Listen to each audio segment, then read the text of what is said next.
गौतम बुद्ध अपने ध्यान में बैठे थे कि वहाँ पर एक आदमी आया। ये आदमी अपने आलसीपने से बहुत ज्यादा परेशान था। आलसी आदमी गौतम बुद्ध से बोला, महात्मा जी मेरी मदद कीजिए, मैं अपने आलस्य से बहुत ज्यादा परेशान हूँ। आप ही कोई उपाय बताइए जिससे मैं आलसीपन से छुटकारा पा सकूं।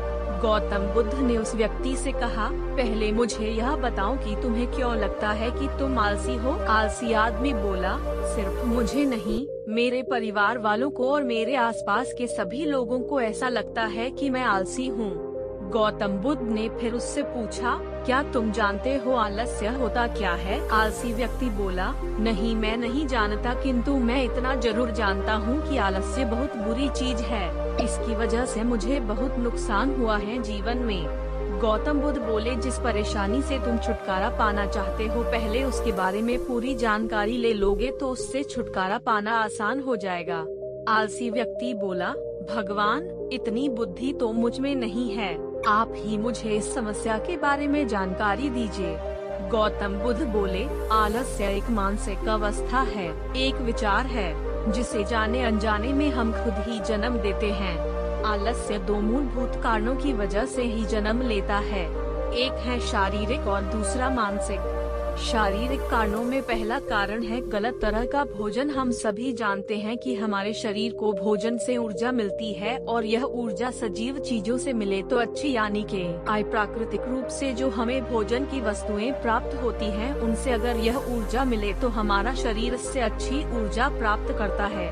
इससे उलट यदि हम निर्जीव वस्तुओं से ऊर्जा प्राप्त करते हैं तो यह हमें आलस्य की ओर लेकर जाती है। दूसरा कारण हमारी शारीरिक गतिविधियां भी हमें आलस्य के चंगुल में फंसा सकती है। गौतम बुद्ध ने आलसी व्यक्ति को अपने शिष्यों की तरफ इशारा करते हुए कहा कि देखो, इनके चलने फिरने बैठने के तरीकों में तुम्हें कुछ अलग नजर आ रहा है। जब आलसी व्यक्ति कुछ समझ नहीं पाया तब गौतम बुद्ध ने उससे कहा, मेरे शिष्य जब भी बैठते हैं तो वे रीढ़ की हड्डी को एकदम सीधा रखते हुए बैठते हैं। चलते हैं तो उनके दोनों पैरों के बीच अच्छे से संतुलन बना रहता है और जब वह सोते हैं तो उनका शरीर एकदम शिथिल रहता है। ऐसा करने से उन्हें रात्रि में एकदम सही तरीके से नींद आती है। आलसी व्यक्ति बोला, लेकिन नींद तो आलस्य का ही एक स्वरूप है। बुद्ध बोले, हाँ, अगर उसे ज्यादा मात्रा में लिया जाए तो। बुद्ध ने इस बात को आगे बढ़ाते हुए कहा, नींद कम मात्रा में लोगे तो तुम्हें अगले दिन थकान महसूस होगी और ऐसा करने से ज्यादा आलस्य शरीर में आएगा। नींद ज्यादा लोगे तब भी यही परिणाम होगा, इसीलिए नींद को ना ज्यादा ना कम एकदम सही मात्रा में लेना अति आवश्यक है। आलसी व्यक्ति बोला, हाँ यह तो मैंने भी अनुभव किया है। बुद्ध बोले, अब मानसिक कारणों के बारे में जान लो। मानसिक कारणों में सबसे पहले है हमारी पुरानी गलत धारणाएं। अक्सर ऐसा होता है कि हम पहले जिन कामों में असफल हो चुके हैं हमारे अंदर ऐसी भावनाएं बन जाती है कि हम उस काम में हमेशा असफल होते रहेंगे, जिस वजह से हमें उस काम को करने में आलस आता है। ऐसी धारणाओं से छुटकारा पाने का एकमात्र उपाय यह है कि हमें अपने मन को यह समझाना चाहिए कि पिछली बार हम जब उस काम में असफल हुए थे तो हम उसके बारे में जितना जानते थे अब हम उस काम के बारे में उससे ज्यादा जानते हैं, क्योंकि असफल होने के बाद हम उससे काफी कुछ सीखे भी हैं। बुद्ध बोले, दूसरा कारण है आलसी और कामचोर लोगों की संगत। कई बार ऐसा होता है कि हम आलसी नहीं होते मगर जिनके साथ हम रहते हैं हम उन जैसे बनने लगते हैं। इससे छुटकारा पाने का उपाय बहुत सरल है। कामचोर और आलसी व्यक्तियों से दूर रहो। ऐसे व्यक्तियों की संगत में रहो जो अपने काम को बड़ी लगन से करते हैं और तुम्हें कुछ सिखा पाए। गौतम बुद्ध ने तीसरा कारण बताते हुए कहा, यह कारण आलस्य के लिए सबसे बड़ा कारण है।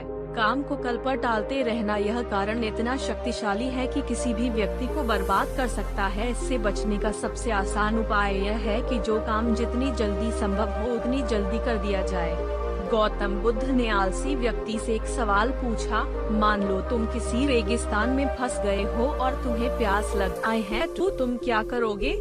आलसी व्यक्ति बोला, मैं जल्दी ही रेगिस्तान के आसपास कोई गांव की तलाश करूंगा या ऐसी जगह की तलाश करूंगा जहां पर मुझे पानी मिल सके।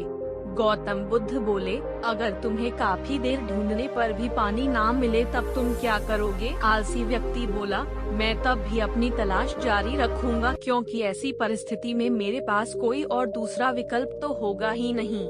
गौतम बुद्ध बोले, बिल्कुल सही, और यही है मानसिक स्तर पर आलस्य का चौथा कारण। किसी भी निश्चित लक्ष्य का ना होना, यह भी आलस की ओर लेकर जाता है। अब सुनो पांचवें कारण के बारे में। गौतम बुद्ध बोले, सोचो कि तुम्हारे पास काफी सारे सोने के दागिने हैं जो तुम्हें एक जगह से दूसरी जगह लेकर जाना है। तुम चलते चलते थक जाते हो और किसी पेड़ के नीचे बैठ जाते हो, और तभी तुम्हें दूर से तुम्हारी तरफ दौड़ कर आ रहे डाकू दिखाई देते हैं। तो क्या तब भी तुम आलस करके वहीं बैठे रहोगे, या ऐसी परिस्थिति में तुम वहां से उठकर दौड़ने लगोगे? आलसी व्यक्ति बोला, जी मुझे वहां से दौड़ना ही पड़ेगा, नहीं तो मेरी जान और सोने के दागिने दोनों खतरे में पड़ जाएंगे। बुद्ध बोले, यानी कि तुम्हारे पास एक ठोस वजह होगी दौड़ने के लिए। यही है आलस्य का पांचवा कारण, किसी भी काम के लिए ठोस वजह का ना होना। आलसी व्यक्ति महात्मा बुद्ध की बातों से संतुष्ट हुआ। वह बोला, महात्मा जी, मैं अब आलस्य के बारे में सब कुछ जान चुका हूँ, और अब मैं इन सभी कारणों पर काम करूँगा और अपने आलस्य को दूर भगा दूंगा। दोस्तों, आशा करता हूँ गौतम बुद्ध और आलसी व्यक्ति की कहानी आपको अच्छी लगी होगी, और इसे पढ़ने के बाद अब आप कभी भी जीवन में आलस नहीं करेंगे।